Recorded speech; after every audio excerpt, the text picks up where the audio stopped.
हनुमान धारा में इतने ऊंची पहाड़ी से लगातार पानी गिरता रहता है, इसके पीछे की क्या कहानी। और गुप्त गोदावरी में गोदावरी वहीं से उत्पन्न होती है और वहीं पे खत्म हो जाती है, इसके पीछे की क्या है कहानी। कई रहस्यों को अपने में समेटे हुए उत्तर प्रदेश का एकमात्र हिल स्टेशन और काफी अच्छा धार्मिक स्थल है। पूरी जानकारी के लिए पूरा वीडियो जरूर देखें और यह पूरा वीडियो देखने के बाद आप चित्रकूट आने से अपने आप को रोक नहीं पाएंगे। चित्रकूट आने पर सबसे पहले आप करबी स्टेशन पर रुकते हैं और वहीं करबी स्टेशन के सामने यह एक डोरमेट्री काफी अच्छी, जहां पर हम रुके थे, हम आपको दिखा रहे हैं। ये काफी अच्छा साफ सुथरा डोरमेट्री है। वहां से फिर आप 12 किलोमीटर की दूरी रह जाती है रामघाट की, जहां पर आपको ऑटो टैक्सी वगैरह आराम से मिल जाएगी, आपको वहां पर पहुंचा देगी 20 रुपए लेकर। उसके बाद आप चलकर रामघाट पर पहुंच सकते हैं। हम आ गए हैं रामघाट पर। रामघाट पे टहलने देखने के लिए काफ़ी चीज़ें हैं। रामघाट पर कई सारे छोटे और बड़े मंदिर हैं। सबसे ज़्यादा इम्पोर्टेंट है यहाँ पर मत्स्य गजेंद्रनाथ मंदिर, जो कि शिव जी का काफ़ी फेमस और ऐतिहासिक मंदिर है। सामने जो मंदिर देख रहे हैं आप, ये है मत्स्य गजेंद्रनाथ मंदिर। ये शिव जी का काफ़ी ऐतिहासिक मंदिर है और शिव जी को चित्रकूट के क्षेत्रपाल के रूप में जाना जाता है। मंदाकिनी नदी में स्नान करने के बाद सर्वप्रथम यहाँ पर आकर दर्शन करते हैं और यहाँ से अनुमति लेकर तब चित्रकूट में दर्शन किया जाता है। यहाँ पर 3 शिवलिंग है। एक की स्थापना ब्रह्मा जी ने और दूसरे की अत्रि मुनि जी ने और तीसरे शिवलिंग की स्थापना श्री रामचंद्र जी ने किया था। और यहीं से शिव जी से आज्ञा लेकर श्री रामचंद्र जी 11.5 वर्ष तक चित्रकूट में वास किए थे। यह नीचे आकर आप देखेंगे तुलसीदास जी का एक मंदिर है। यहीं पे तुलसीदास जी चंदन घिस रहे थे और पास में ही एक मंदिर है तोतामुखी, जो कि हनुमान जी यहाँ पर तोता के रूप में तुलसीदास जी को दर्शन दिए थे और श्री राम जी से मिलने के लिए संकेत दिए थे। यहाँ के बाद अगला दर्शन करेंगे हम ऊपर पहाड़ी पर है पड़कुटी, जहाँ पर श्री राम जी ने कुछ महीनों तक वास किया था। ये 2 मंदिर बने हुए हैं और यहीं पर पड़कुटी थी श्री रामचंद्र जी की, जहाँ पर उस टाइम के लिए श्री रामचंद्र जी वास किए थे। पड़कुटी शायद यहाँ पर थी, जो एक छोटा सा बना हुआ है। तो यहाँ पर दर्शन करने के बाद हम नीचे चलेंगे वापस नदी के उस पार। पहले यहाँ दर्शन करते हैं।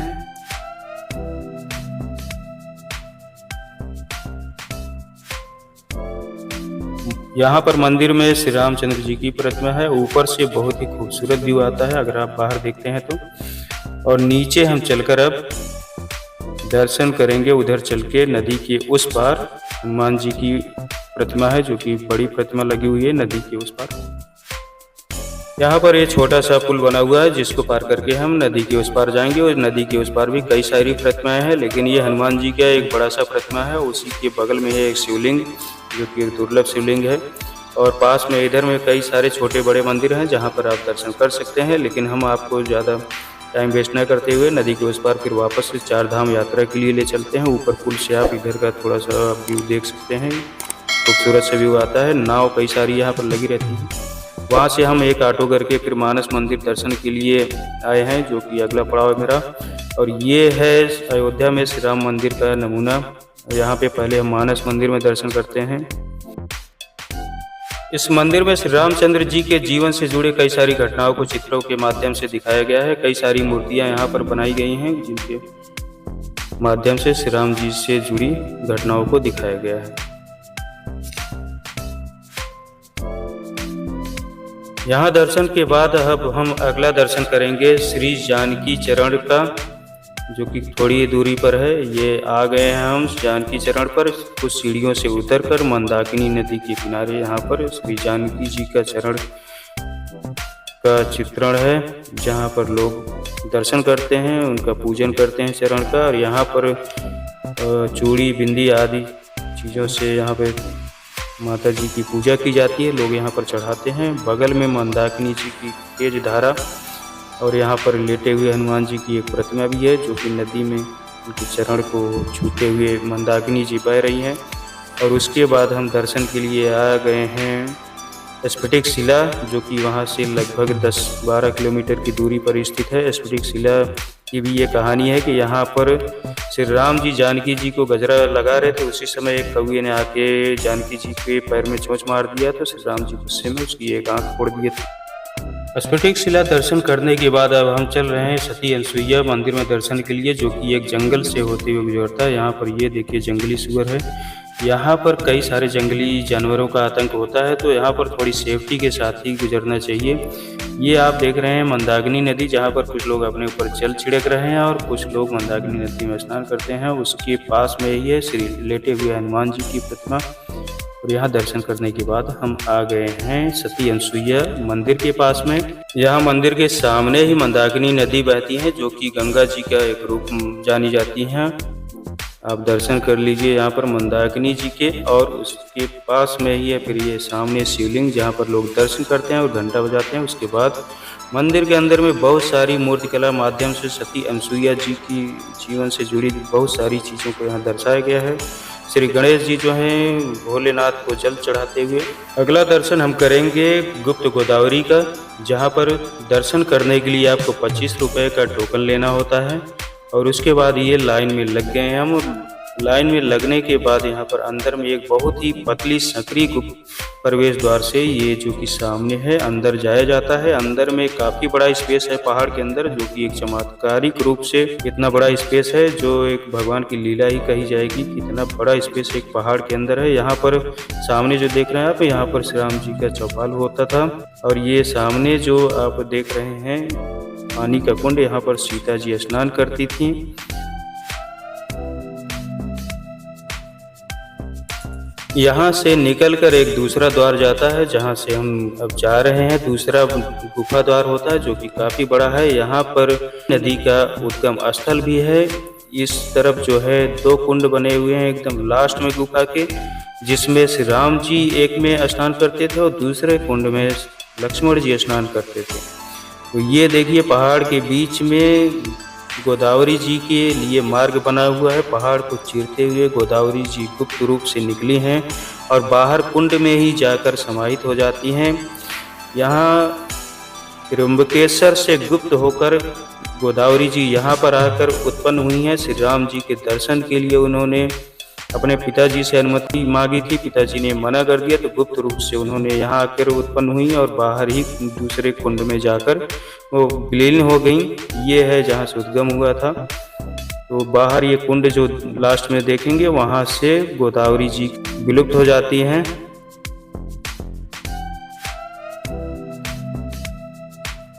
यहाँ दर्शन करने के बाद हम अगला दर्शन करने जाएंगे भरतकूप, जो कि यहाँ से लगभग 12 किलोमीटर है। बहुत ही खूबसूरत पहाड़ी रास्तों से होते हुए जाता है। भरतकूप में भरत जी ने राम जी के राज्याभिषेक करने के लिए कई सारे तीर्थों से जल लेकर आए हुए थे, लेकिन श्री राम जी के राज्याभिषेक न करने के कारण अत्रि मुनि के आज्ञानुसार भरत जी ने सारे जल को इसी कूप में डाल दिया था। तब से लोग यहाँ पर आते हैं और इस कूप से जल लेकर जाते हैं, इस जल को ग्रहण करते हैं और स्नान करते हैं। सामने भरत जी का मंदिर है और यहाँ पर ही चारों भाइयों का भी एक साथ यहाँ पर मंदिर है, जहाँ पर आप दर्शन कर सकते हैं। और उसके बाद जो है यहाँ से हम अगला दर्शन कर रहे हैं श्री राम सैया का, जहाँ पर श्री राम जी सोते थे। ये बहुत ही बड़ी शिला है, भरतकूप से लगभग 6 किलोमीटर दूर है। ये राम सैया, जहाँ पर श्री राम जी और सीता जी सोया करते थे। और ये है विश्वामित्र जी का जीवित सा दिखने वाला मूर्ति। ये है गुफा, जहाँ पर श्री रामचंद्र जी शीतकालीन टाइम में गुफा के अंदर सोते थे। ये है वो बड़ा सा शिला, जिसके ऊपर गर्मियों में और गुफा के अंदर शीतकालीन टाइम में सोते थे। उसके बाद कामदगिरी पर्वत का हम दर्शन करेंगे। कामदगिरी पर्वत का काफ़ी ज़्यादा मान्यता है। इसके परिक्रमा 5 किलोमीटर की जाती है, जो कि यह है कामदगिरी जी की प्रतिमा। कामदगिरी पर्वत की अमावस्या के दिन परिक्रमा करना कई सारे अश्वमेध यज्ञ के करने के बराबर फल की प्राप्ति होती है, ऐसा माना जाता है। ये पास में है मार्केट।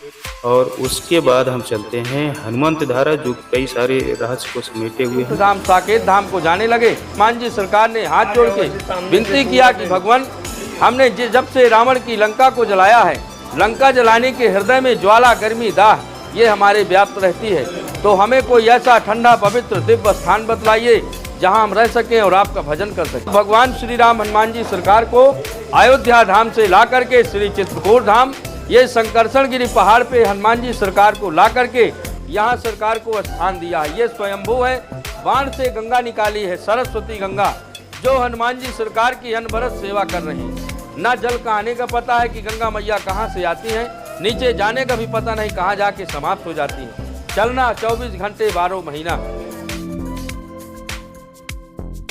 तो हमें पंडित जी ने काफ़ी अच्छी जानकारी दी। यहाँ पर ऊपर सीता जी की रसोई भी है, चूल्हा आपने जो देखा, और 7 ऋषियों को सीता जी ने यहाँ पर रसोई बनाकर खिलाया था। यहाँ पर सीता जी के चौका बेलना सब कुछ रखा हुआ है। हनुमान धारा पर्वत के एकदम ऊपर से चारों तरफ का व्यूज बहुत ही शानदार होता है, आप देख सकते हैं। यहाँ हनुमान धारा पर आने के लिए रोपवे भी बना हुआ है। आने और जाने का चार्ज यहाँ पर 145 रुपया है। 4 व्हीलर से अगर आप आना चाहते हैं तो 15 किलोमीटर घूमकर आप 4 व्हीलर से भी आ सकते हैं। और ऊपर चढ़ने के लिए सीढ़ियाँ भी बनी हुई, जो कि 750 सीढ़ियाँ चढ़कर आप ऊपर जा सकते हैं। चित्रकूट अगर पूरा घूमने के खर्चे की बात करें तो चित्रकूट आप एक दिन में पूरा घूम सकते हैं, जिसका खर्चा आपका लगभग 1000 से 1200 रुपये तक का आएगा।